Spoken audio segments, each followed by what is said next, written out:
marilah kita membaca Al-Fatihah dan membaca doa terlebih dahulu di dalam hati masing-masing. Al-Fatihah.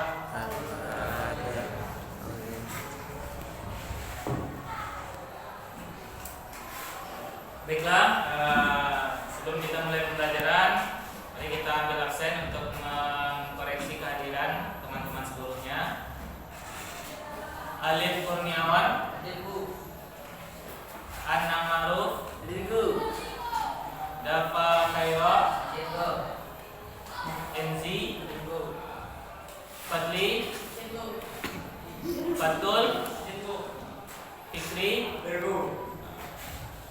Ilham, Irsyad,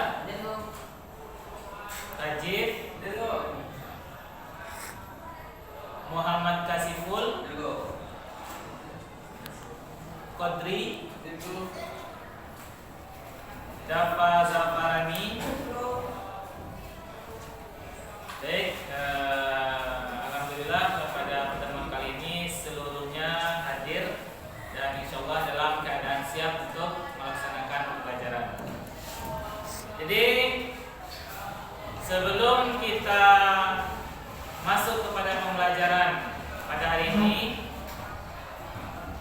agar setiap pembelajaran kita selalu terhubung dan terkoneksi dengan pembelajaran sebelumnya dan agar kita dapat memahami, mari kita terlebih dahulu mengulang pembelajaran kita pada pertemuan sebelumnya.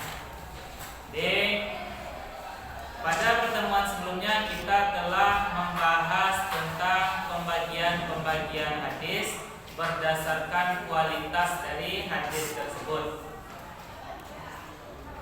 Ada yang masih ingat berapa pembagian hadis berdasarkan kualitasnya? Ada berapa? Tiga. Yang pertama Sahih, yang kedua Hasan, yang ketiga Dhaif. Jadi hadis secara kualitas baik dari segi sanad maupun matan itu terbagi menjadi tiga pembagian. Yang pertama yaitu Sahih, hadis hasan, dan hadis dhaif. Pembagian ini terjadi karena adanya kurang lebih dalam hal sifat yang dimiliki oleh para perawi hadis tersebut. Semakin kompleks, semakin sempurna sifat yang dimiliki oleh perawi hadis, maka semakin tinggi derajat hadisnya. Dan hadis yang memiliki derajat yang paling tinggi adalah hadis sahih, yang mana hadis sahih itu sudah dipastikan kebenaran dari hadis tersebut. Nah, maka pada pertemuan kali ini kita akan membahas tentang hadis sahih.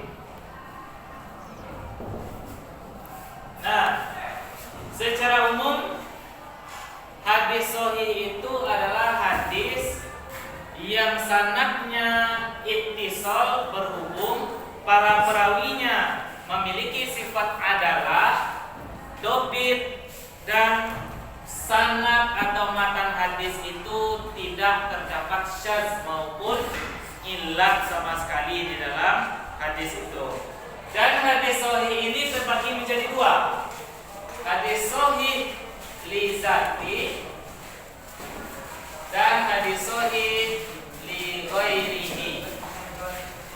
Hadis sahih li zati adalah hadis yang memang secara personal hadis itu sudah memiliki sifat-sifat atau syarat-syarat yang ditetapkan dalam hadis sahih. Sedangkan hadis sahih li ghairihi itu adalah hadis yang pada dasarnya adalah hadis hasan atau hadis yang memiliki sedikit kekurangan dalam syarat penetapan hadis sahih. Namun ada hadis lain yang menjadi penguat atau pendukung sehingga hadis hasan yang sebelumnya hasan li zati bisa naik menjadi hadis sahih li ghairi. Nah, sampai penjelasannya di sini ada yang ingin ditanyakan?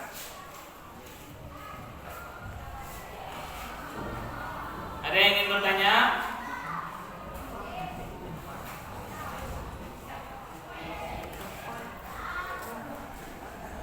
Jika ada yang tidak paham, baik itu tentang apa itu mungkin ittisal sanad atau apa yang dimaksud dengan adalah, silakan ditanyakan.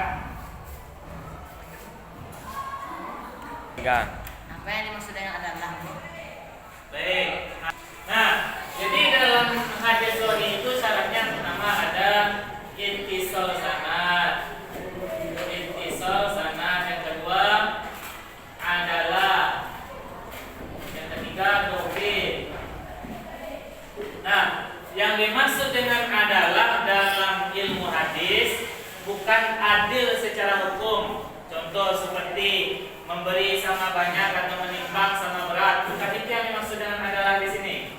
Tapi yang dimaksud dengan adalah dalam ilmu hadis adalah sifat seorang perawi, yang mana seorang perawi itu tidak pernah melaksanakan dosa besar dan sangat jarang sekali melakukan dosa kecil, dan itu pun mungkin dengan tanpa disengaja. Itu yang dimaksud dengan adalah.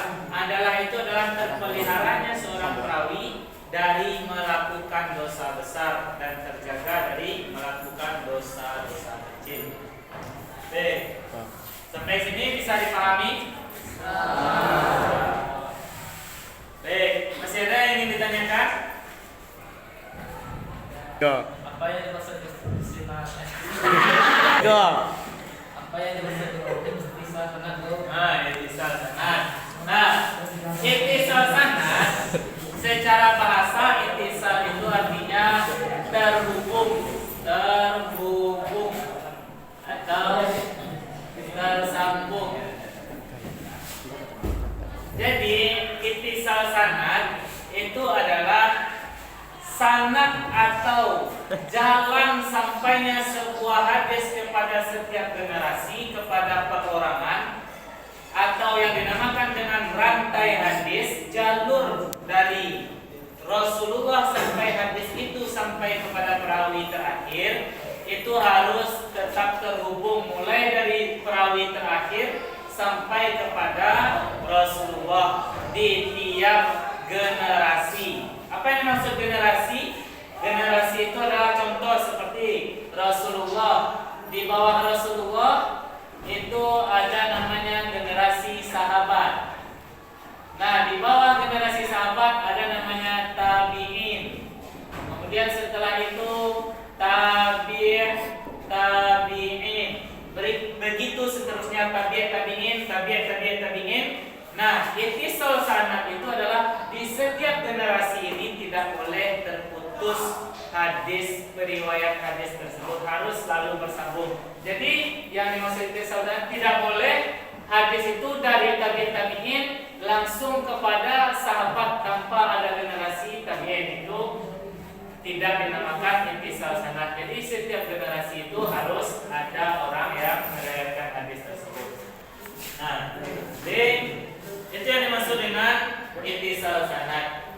Kesimpulannya adalah hadis sahih li dzati atau hadis sahih itu hadis dikatakan sahih jika mengandung semua syarat yang ditentukan. Yang pertama yaitu ittisal sanad atau sanadnya terhubung sampai kepada Rasulullah. Yang kedua yaitu adalah rawi, perawinya terpelihara dari melakukan dosa. Yang ketiga yaitu dobit, memiliki hafalan yang kuat, baik dobit fis sudur maupun dobit fil kutub. Kemudian tidak ada yang namanya syaz. Apa itu syaz? Syaz itu kelainan atau berbeda dari hadis-hadis yang lain tanpa dasar. Yang selanjutnya itu tidak ada illat. Illat itu apa? Illat itu adalah sesuatu yang merusak kualitas dari matan hadis. Jika seluruh syarat ini terpenuhi, maka dipastikan bahwa status hadis tersebut adalah hadis sahih. Nah, itu kesimpulan dari pembelajaran tentang hadis sahih. Nah, seluruhnya bisa dipahami? Bisa. Nah, pembelajaran kita pada pagi hari ini, langkah baiknya kita evaluasi terlebih dahulu agar lebih memastikan bahwa pelajaran yang kita pelajari hari ini bisa kita pahami dan kita serap dengan baik. Jadi kepada yang ditunjuk, tolong jelaskan apa nanti tentang apa yang ditanyakan, berseputar tentang hadis sahih. Nah, Rafa, coba jelaskan apa itu yang dimaksud dengan adalah. Lalaku, iko. Adalah seorang perawi hadis yang tidak pernah melakukan dosa besar dan jarang sekali melakukan dosa kecil. Itu pun mungkin karena disengaja. Nah, benar sekali. Jadi adalah itu adalah terpeliharanya seorang perawi dari melakukan sebuah dosa. Tidak pernah melakukan dosa besar dan jarang sekali melakukan dosa kecil. Nah, selanjutnya Rozan, apa itu yang dimaksud dengan ittisal sanad? Ittisal sanad adalah merawi hadis yang bersambung ke setiap generasi hingga ke Rasulullah. Ya, benar sekali. Di ittisal sanad, sebagaimana telah disampaikan tadi, ittisal sanad adalah terhubungnya perawi hadis sampai kepada Rasulullah di tiap generasi. Nah, jadi dengan ini bisa diambil kesimpulan bahwa insya Allah kita seluruhnya dapat memahami pembelajaran pada hari ini dengan baik. Nah, sebagai bentuk tugas atau latihan agar kita lebih mendalami pelajaran pada hari ini, maka langkah baiknya diberikan sebuah tugas. Jadi kepada anak-anak seluruhnya,